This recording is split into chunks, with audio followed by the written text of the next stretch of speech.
What's up guys, and welcome to the channel. My name's Micah, and today we're going to take a look at the Beretta 92 FS. This is a very iconic and legendary pistol that's known by many, and we were able to get our hands on one here, so we're just going to take a look at the features and specs of this gun, see what it has to offer to you, if it's relevant today, or if it's just a pistol for old men set in their ways. So, without further ado, let's dive right in.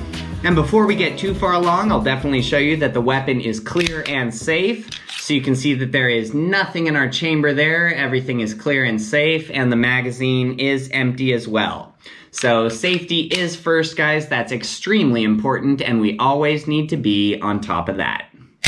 So, the Beretta 92 began its official production in 1976. It was adopted by the US military in 1985 and served us until about 2017. Outside of that, this pistol has been used by militaries of 42 different countries around the world, and it's been in over 1,000 movies and 600 TV shows. So even if you've never seen or heard of this gun before, chances are it's probably in one of your favorite movies or favorite TV shows. There's been many different versions of the Beretta 92 over the years. It started out as the Beretta 92, then it was the Beretta 92S, then the SB, then the F, then the FS. And outside of that, there's been a couple different military versions as well, which are called the M9. So this pistol has been around for quite a while. It's undergone a few different tweaks and changes over the years, and currently there are 28 versions of the Beretta 92 currently available. The one that we have in front of us here is just the standard Beretta 92 FS. Now, typically when you see this gun, it is going to be in a black finish. We actually have the Inox finish, so it's going to be kind of a stainless, silver-colored pistol. You know, these always stood out to me as being a little bit more attractive than just the standard black finish.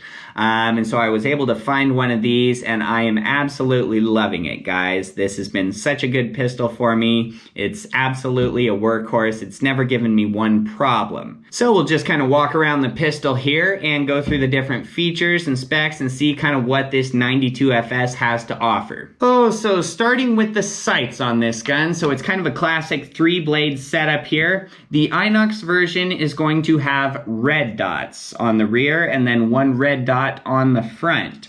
So your standard black finish pistols are going to have white dots. The red dot kind of seems like a good idea, but in low light settings, the white dots are going to be a little bit more visible than the red dots. So if that really bothers you, if you're going to be shooting in lower light settings, it's very easy to just get some white paint and a Q-tip and dip, dab, and you're done. So the rear sight on this gun is going to be a polymer dovetail sight. So that can be switched out for something different if you would like. On this 92 FS, the front sight is part of the slide. There is no switching that out. There are versions of this gun that do have a dovetail front sight. Personally, I think all of these 92s should have a dovetail front sight that you can switch out the front and the rear if you'd like. But that one is molded into the slide, so you cannot switch that. Obviously, you could change the color of the dot to white or something else with some paint if you wanted, but from the factory, it's just going to be what you get. And the sights from the factory, for me, were absolutely spot on. So the way this dovetail works, when it's slid in there, you know, it's kind of just flush on both sides. It's very easy to tell that that sight is centered, and this gun is absolutely pinpoint accurate. You will see that when we go out and shoot it here at the end of the video. It is awesome. So as we move on down and back, you will immediately see that the barrel is totally exposed here. It kind of uses this open slide system, so that definitely sets this 92 apart from everything else. I personally love this open barrel, open slide, cutout slide type look. It makes it very easy to recognize a 92 right away. Some people have the opinion that that open slide, that exposed barrel is just going to let a lot of dirt and grime get into your gun and jam and clog it up. In all reality, that does not happen. This has survived every torture test with flying colors. It's absolutely a workhorse, guys. This pistol will never fail you. You might have noticed as well that the slide in the barrel is almost a different color, kind of a different tone and finish than the lower frame on the gun. That is going to be because the slide and barrel are going to be stainless steel. The lower frame on this gun is going to be aluminum. It's very hard to tell a difference there when you have just a standard black 92 FS, but once you get the Inox edition, the Inox finish, it's very easy to tell that the bottom frame, the lower frame, is aluminum, whereas the slide and barrel is going to be stainless. At first I didn't like that, but now that I own the pistol and have worked with it a lot and looked at it a lot, I really like that slight two-tone difference there between the slide and barrel and the lower frame. You will see on the lower frame that there is no Picatinny rail, no spots for accessories on this 92 FS. Some of the different versions of the 92 will have a Picatinny rail here that you could put accessories, but the standard 92 FS doesn't. I don't really put any accessories or anything like that on my guns, and I wanted kind of the original OG 92, so I just got the FS. It doesn't bother me that it doesn't have a rail, but if you wanted a laser, flashlight, any sort of accessory like that, you will want to look for one that does have a rail on it. As we move down and back, we come to the trigger guard here, so there's a little bit of texture on the front of that. If you're the kind of person that likes to put a finger on the front of the trigger guard, I don't preach that to anybody, but it's there for you if you want that. Plenty of real estate here in front of the trigger there. I've never had a problem getting my finger around there with winter gloves, anything like that. You know, plenty of room there. We love to see that, of course. The amount of room and real estate in there is going to increase once our pistol is in single action mode there. It about doubles, so something to note. Since we're around the trigger here, we will talk about that quick. So it is just a polymer trigger. It kind of has a nice curve to it there. You know, I do like the curved triggers as opposed to the straight triggers. That's just my personal preference. It has a very nice feel when my finger is on it. You know, obviously we don't have any sort of a trigger safety, anything like that on this pistol here. So I always prefer not having a trigger safety. It's just a better feel on my fingertip there. And you will kind of notice that all the controls on this gun are going to be black.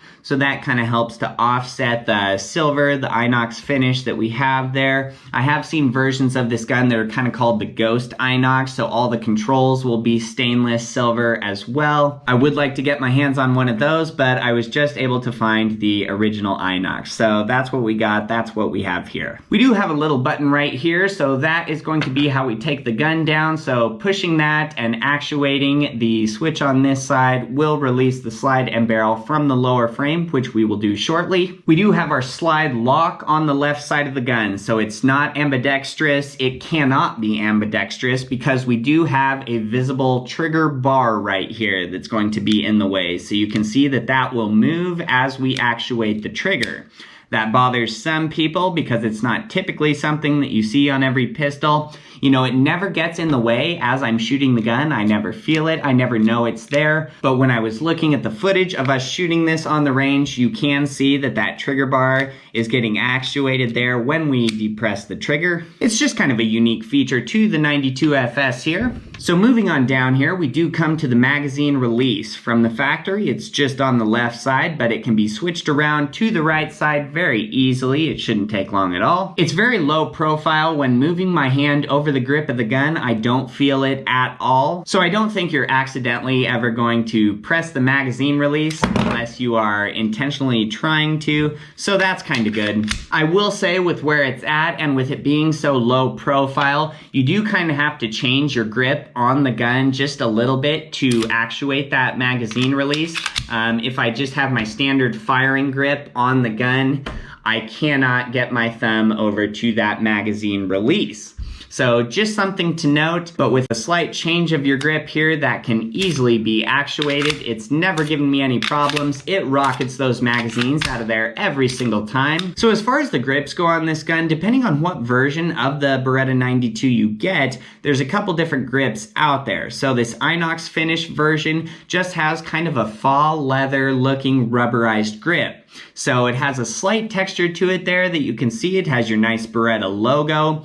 It is extremely comfortable, guys. If you take this out to the range and you're shooting all day, it is absolutely a joy to shoot. If you are using this pistol for a self-defense, home defense, duty type application, you'd probably want to get a grip that's a little bit more aggressive, something that your hand can grab and hold onto easily if it's clammy, sweaty, dirty, anything like that. And speaking of different grips for this gun, if you go on Amazon or eBay or just Google Beretta 92 grips, you will find hundreds of them. They are every single different texture, color, material. You know, there's wooden ones, plastic ones, pearl ones, even ivory ones if you get on very sketchy websites. And I'm pretty sure actual ivory grips aren't even legal here in the United States, so maybe don't buy those. And you will also find grips of different thickness too. So from the factory, this grip is almost 1.5 inches wide. So it's kind of a big, wide grip. You know, a lot of people with small hands grab a Beretta 92 and they think it's too big of a gun for them. Well, I have seen many different grips that are lower profile there that kind of slender up that grip. So if you did have smaller hands, you can get some lower profile grips. It will give you a better grip on the gun, more of a sure grip that you can wrap your fingers around just a little bit more than you otherwise would have. So if you don't like the grips from the factory, don't worry, there is literally hundreds of them out there for you. And then outside of the grip, you do get a little bit of texture here on the back part of the grip, what will go against your palm. So those feel very nice. They're not too aggressive. They are molded into that aluminum, so that will not be changeable. Up on the front, you do get a few grooves there. They are the same ones that are on the rear. So it gives me a very positive grip on the gun. I like them a lot. I have even seen grips for this gun that completely wrap around the front. So some of them have finger grooves as well. So if you wanted to cover up these grooves on the front of the grip in the lower frame, there is definitely wraparound grips out there for you. Obviously, those are going to increase your total grip size by just a little bit. But yeah, like I was saying, there is hundreds of grips out there. Go check them out. It's unreal. Moving back up on the gun here for just a moment. So there is an ambidextrous safety and decocker that you will see on both sides of the pistol there. So our safety is on at the moment. If we flick that up, suddenly we'll see that red dot that's going to be visible on both sides, and that means that the gun is ready to fire.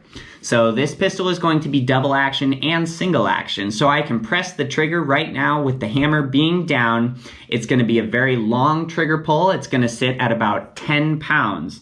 So that 10-pound trigger pull, when it is in double action, almost acts like a safety. It's very hard to press the trigger unless you are intentionally wanting to press the trigger. So I feel very comfortable with this gun in my holster as the safety is off and the hammer is down when it is in double action. When the hammer is cocked back and the gun is in single action, the trigger pull becomes very light. So you move from about a 10-pound trigger pull down to about a 4-pound trigger pull. So it is significantly lighter. In single action, you're gonna have slight take up here, just a little bit, and then you kind of come to a wall that you will just push through. It's a very smooth, linear feeling, the single action on this gun. So I'll do that one more time for you guys. Slight amount of take up there, and then we just push on through it.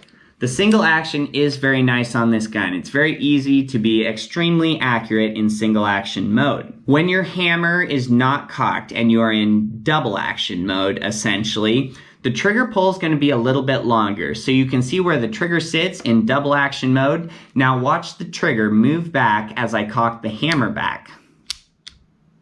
So it is not as far of a reach to the trigger in single action mode versus double action.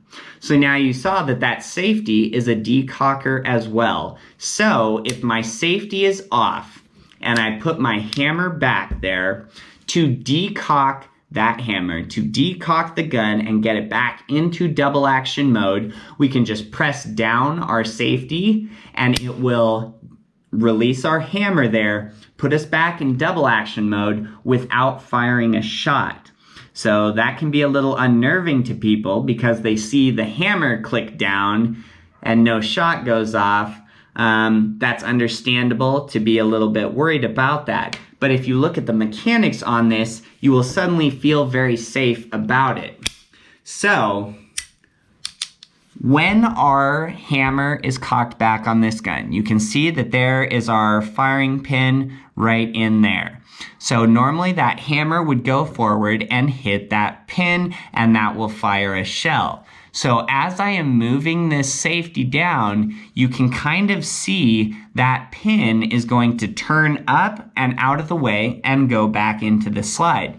So it's not even going to be an option that that hammer could ever hit it when you are decocking the gun. So as I press down on our safety / decocker, it moves that pin completely back up into the slide and out of the way, so that when that hammer goes down, it is just hitting the metal on the slide. It is absolutely not hitting that firing pin. I'll do that once more for you so you can kind of see that.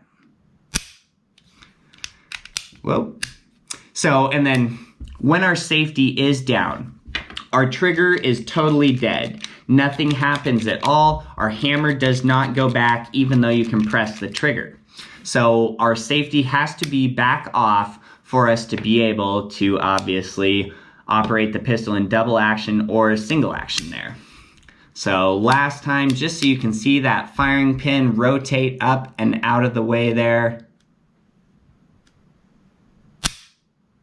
So very good system. It's a very safe system. I love that this pistol has that and operates that way. On top of that system, you might have seen as I was pressing the trigger, we do have a little rectangle shape up there that's going to be black. It is metal, so that is a visible firing pin block. So I can even have the safety on here, but pressing the trigger is going to move this firing pin block up. You can see it there, rise above the slide. So these visible firing pin blocks are not something that's going to be on every single pistol. Beretta has this on a few of their different guns. Some people don't like it. I like this because it's a visual firing pin block that I can look at, and if that firing pin block is flush with the slide there and is down, I could throw this against a wall, I could run over it with a car, drop it.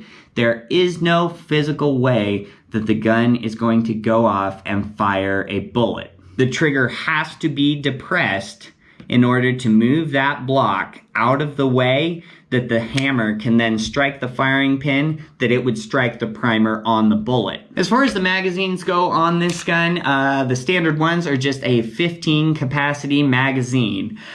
These can be overloaded to 16, and it will be very hard to get it up in your gun and get it to chamber around. So don't accidentally overload your magazine to 16.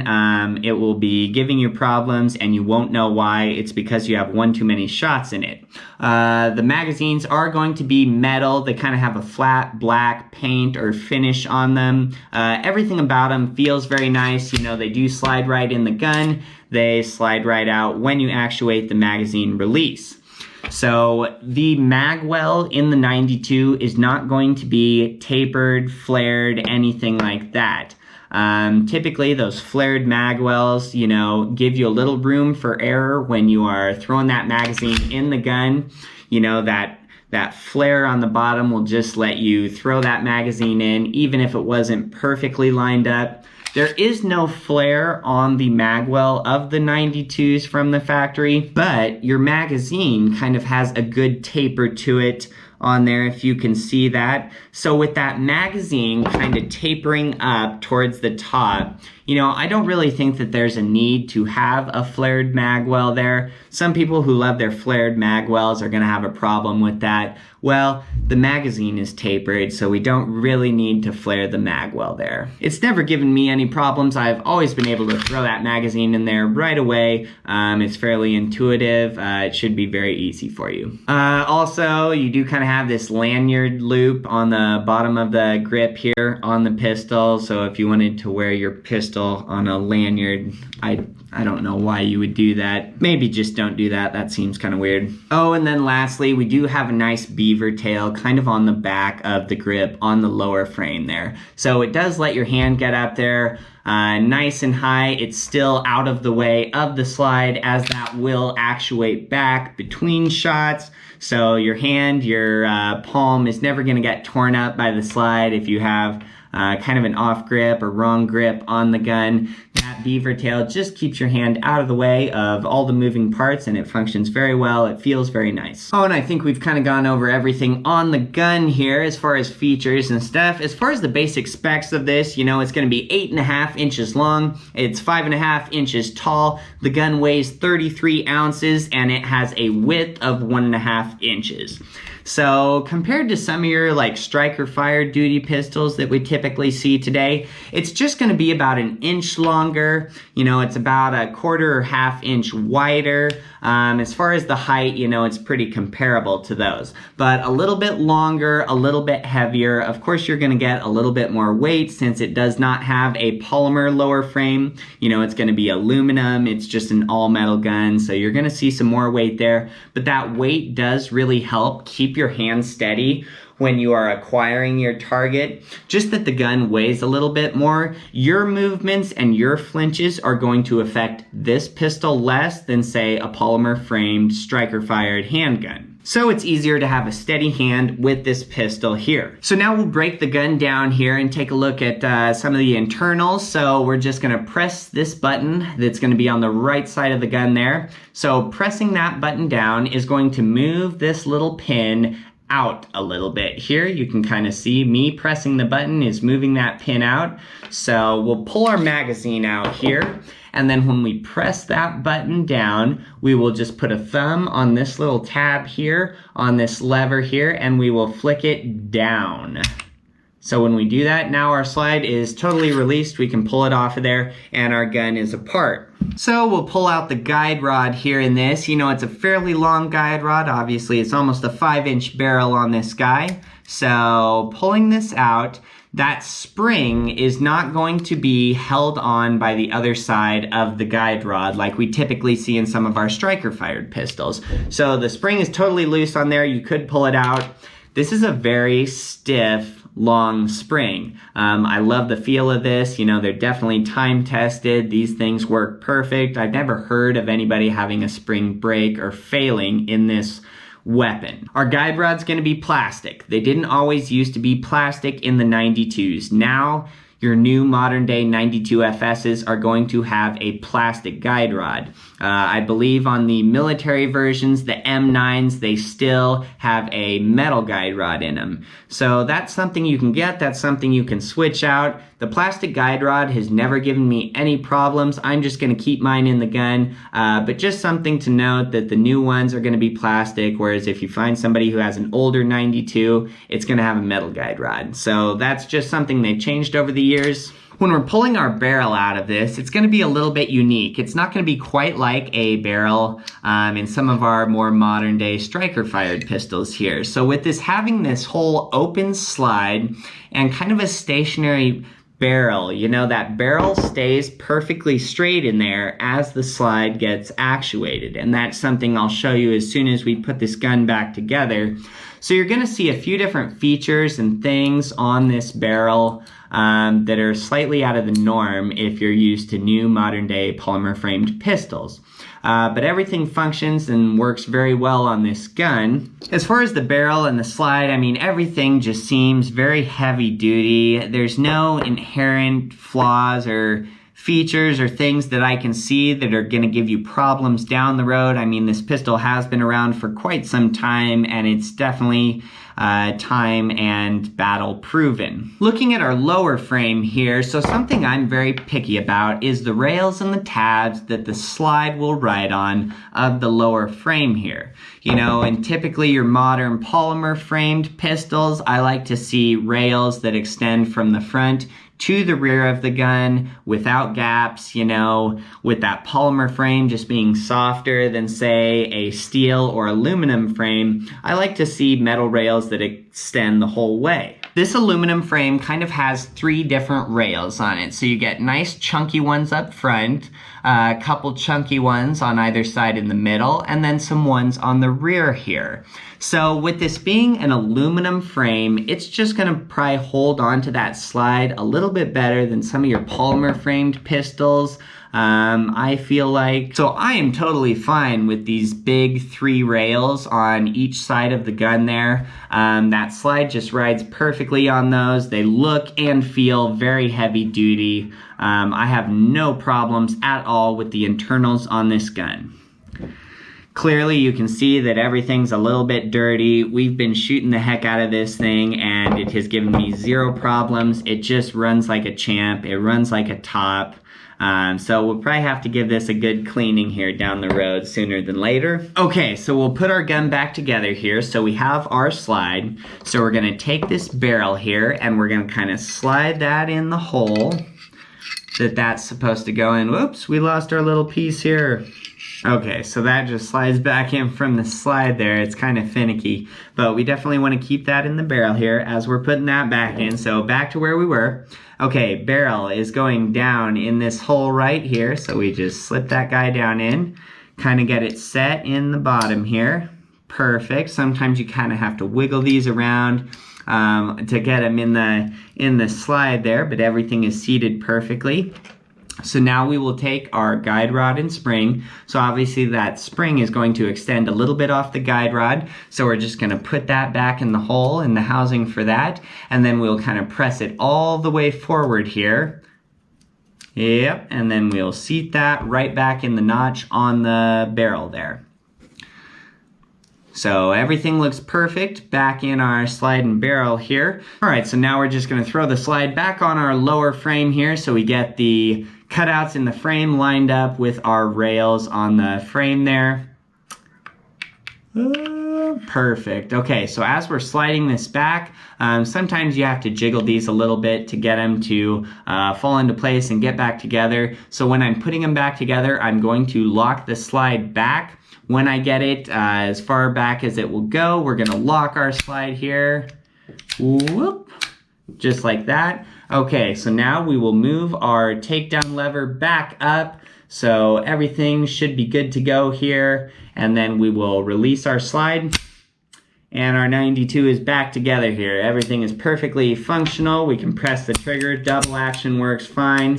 Single action, just the same. So not hard to take the 92s apart. I mean, just pressing that button there, flicking your lever down, you know, that's all you need to do. It's very intuitive. It's very easy. I do love these guns for that. So as I had kind of mentioned before, we've been shooting this gun. We've kind of put it through the ringer. It has never malfunctioned. It has never failed to do anything. It has worked flawlessly for me. Every single time I've gone shooting with it, it is absolutely 100% reliable in my tests so far. And that's what I look for. Anything that is not 100% reliable is not reliable enough, if you ask me. So it's reliable, it's extremely durable with it being just an all-metal gun. It's just gonna stand the test of time. You can beat it up, throw it around, and it's just gonna function like it should every single time. What's extremely attractive about this gun to me versus say something like a 1911 is that it is double and single action, where your 1911s are just gonna be single action. Your hammer has to be back to be able to fire the gun. Whereas this one, it can function in that double action, that your hammer doesn't have to be back, and actuating the trigger, pressing the trigger, whoop, throw our safety off, is going to cock that hammer back for you. So you have the option of double action and single action. That double action, with it being a stronger, almost 10-pound trigger pull, kind of works as a safety as well. I really like that. The overall fit, finish, and feel of the gun is so good. You know, the first time I held one of these, I wasn't too sure about it. The first time I shot one of these, I was absolutely sure about it. It is such a perfect pistol. I mean, this is just a great platform. It's one of the best, you know, and I don't think there's a lot of people that would dispute that. Everybody has their own taste in firearms, and that's perfectly fine. There's a gun out there for everybody. But I think the 92 is going to meet that need and fill that niche for a lot of people. This is just absolutely time tested. It's battle proven. These are perfectly reliable, you know, with the tweaks and changes they've made to these 92s over the years. They are 100% reliable now. I mean, they are in a great spot, and this is just a perfect tool for self-defense, for target shooting, for fun, whatever it may be. The 92 is just going to fill a lot of different needs. You know, when I first got this pistol, I didn't know what its purpose was going to be for me and what I would end up doing with it. It was such a good shooter, and it's been so reliable, and it is so accurate for me that it is now my everyday carry. Now, a lot of people think that this is kind of a big pistol to have as an everyday carry pistol. I'm always a fan of carrying the biggest thing you possibly can, and I'm not open carrying this. I concealed carry this Beretta 92 FS every day now. And it's just because I'm so accurate, it feels so good to me. I'm better with it than a lot of my other pistols, just for what it is, how it functions, how it feels. I'm just more accurate, and I can get quicker follow-up shots, kind of everything with this 92 than I can with any of my other guns. So the way I'm carrying this, I will show you, is going to be inside the waistband appendix carry. I appendix carry pretty much everything. That's just my go-to spot. Everybody's different, you know, what they like to do, where they like to carry, what their physical shape and physique is like. For me, appendix carry works the best. So this whole time we've been talking, I've had my full-size appendix carry holster on. You know, it hasn't been uncomfortable. It's just, I'm used to it now. The first time I put this in my belt, I was like, whoa, that's a little bit heavier than I'm used to. And by now, you know, weeks later, I'm totally used to it. So there is my inside waistband appendix carry holster. So we'll just throw our 92 in there like that. You know, it feels very good to me to have it right there. Sometimes pistols on your hip can start to wear against you a little bit. I like to carry everything right there, and once I put my shirt over it, I mean, the whole pistol is completely concealed. I don't have some huge baggy shirt on, you know, but I can totally conceal a full-size 92 FS right there. So it's kind of funny, not everybody is going to conceal carry a 92 FS, and I'm not preaching that to everybody, but I'm just telling you that I am everyday carrying this gun concealed. It's totally possible, and I'm just doing that because it has just been such a great pistol for me. I mean, this is a very iconic, legendary pistol, and for good reasons. You know, as far as the pricing goes for these, the Inox finish is going to be a little bit more than your standard black finished 92s. It seems like the Inox is about $100 more, so I paid $750 for this. I've seen them as low as $700, kind of as much as $800, but somewhere around there you should be able to get a 92 FS Inox. If you just want the standard black finished model, that's typically $100 less, so I'd probably plan on about $600, $650, kind of somewhere in there. You should be able to get yourself just the standard black finished 92 FS. Well, I think I've kind of rambled on enough about the 92 here, so I think now we need to go out to the range and put it through the ringer and see how it does.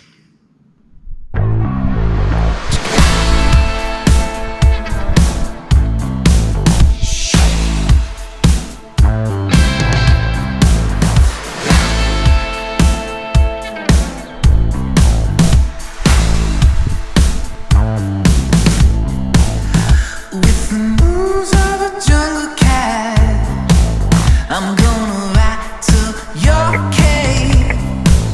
Your papa said to steer clear, 'cause I lead to the grave.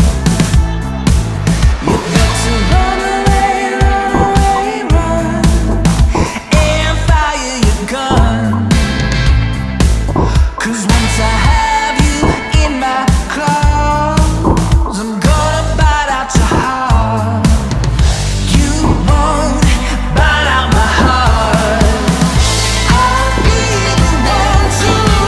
Live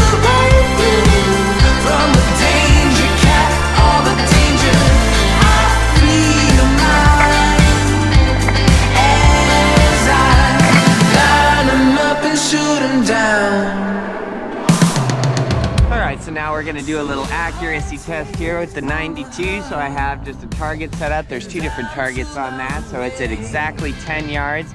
So I'm gonna put 10 shots in the target on the left, all in single action. And then we're gonna put 10 shots on the target on the right, all in double action. Kind of see if there's a difference in accuracy there between the double and single action. So 10 yards, 10 shots, single action. Here we go. 'Cause once I have you in my sights, I'll take a shot with ease. Pressure's on. Sneak up on me, I'll be ready. I'll be the one to liberate you from the danger cat or the danger. I'll be mine as I line them up and shoot them down. I'll be the one to liberate you. So then that was 10 shots in single action. So now I'm gonna shoot at the target on the right. We'll do 10 shots in double action. So I will decock the hammer between every shot here. And we'll see if there's a difference in our accuracy. Distant grounds followed by silence as I'm taking off your head.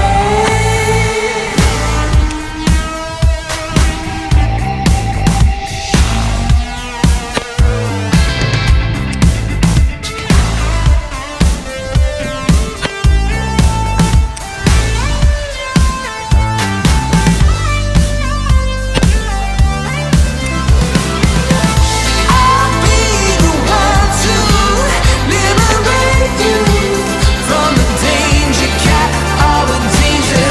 I'll be mine as I line them up and shoot them down. I'll be the one to liberate you from the danger cat or the danger. I'll be mine as I line them up and shoot them down.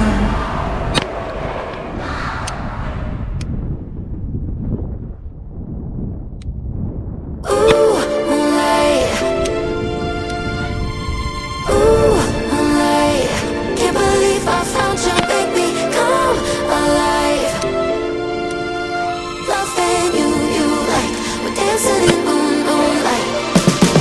Wanna waste our time, wanna waste our time. Well, let's go see how we did. All right, so then looking at our target here, you can see that our single action, everything's super tight. It was just a little bit off the mark there, but this is maybe, an inch and a half or so between this big group here. And then of course I had one high flyer, everybody always does. Dang it. So, and then moving over to the double action, you can see that we had another consistent grouping here. Again, that's about an inch and a half, but then we had a couple other high flyers. So just that stronger trigger pull in double action is just, most people are not gonna be quite as accurate, but we proved that we still are fairly accurate in that double action mode versus the single action there.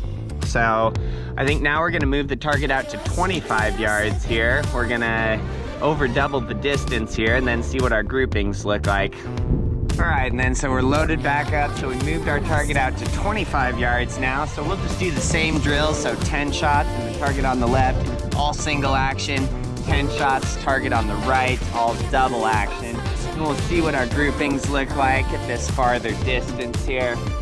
It should be exciting.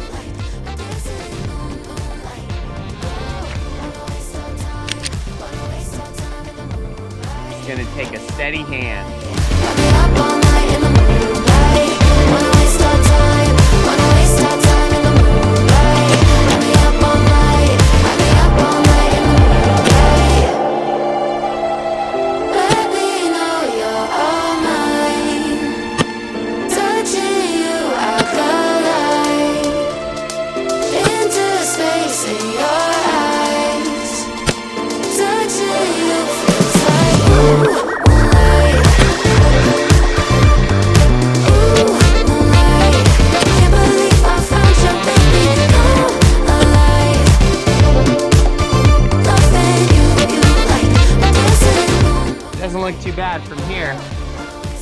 So now we're gonna shoot at the target on the right here, and we will do all of our shots in double action here. See what it looks like. See if I can't tighten these up a little bit. I don't want any stray flyers, any high flyers, anything like that. We'll see if we can't put them all on the money in double action.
Let's go see how they look.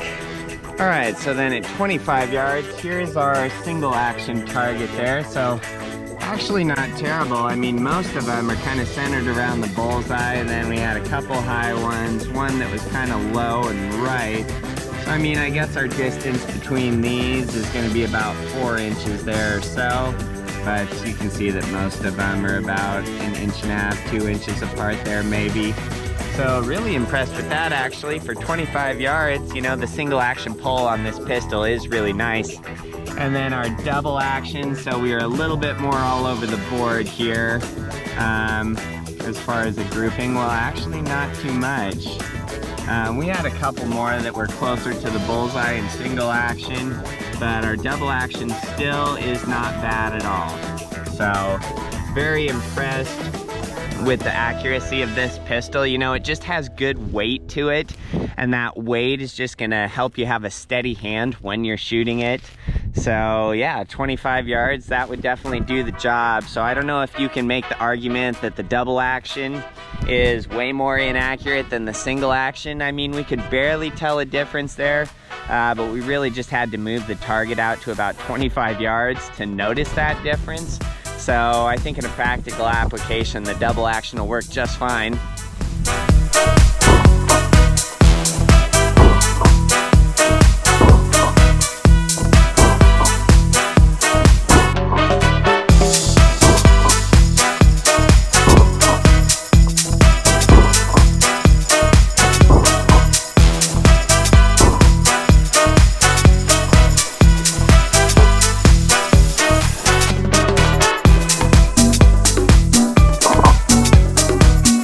Guys, that's probably gonna wrap up the video here. I'm absolutely in love with the Beretta 92. I mean, it's a very iconic, legendary pistol. It's time-tested, battle-proven.